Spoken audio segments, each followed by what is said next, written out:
আপনি যদি আল্লাহ তাআলাকে বিশ্বাস করে থাকেন, তাহলে আপনার রিজিক ও ভাগ্যকে অবশ্যই বিশ্বাস করতে হবে। এখন আপনার রিজিক লন্ডনে লেখা আছে। আল্লাহ তাআলা আপনাকে যেভাবে হোক ওই দেশে নিয়ে যাবে, ওখানেই আপনি হয়তো চাকরি করবেন বা অন্য কিছু করবেন। সেইভাবে আপনার রিজিক আপনাকে আল্লাহ তাআলা দিবে।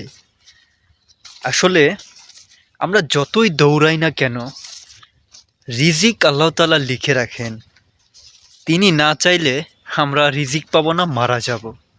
আসলে রিজিকের মালিক আল্লাহ। এখন ধরেন আপনার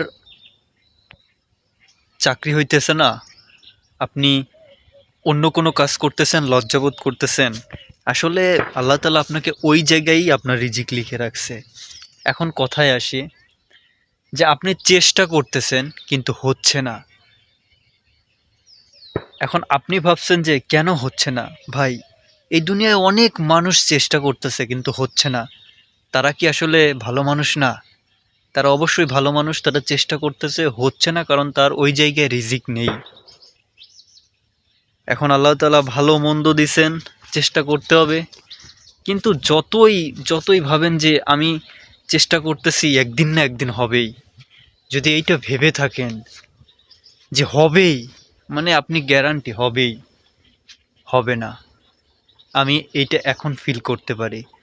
আল্লাহ তাআলা না চাইলে কোনো দিনই হবে না, কারণ রিজিকের ফয়সালা তিনিই করবেন। আপনি যত চেষ্টাই করেন সম্ভব নয়। রিজিকের মালিক আল্লাহ।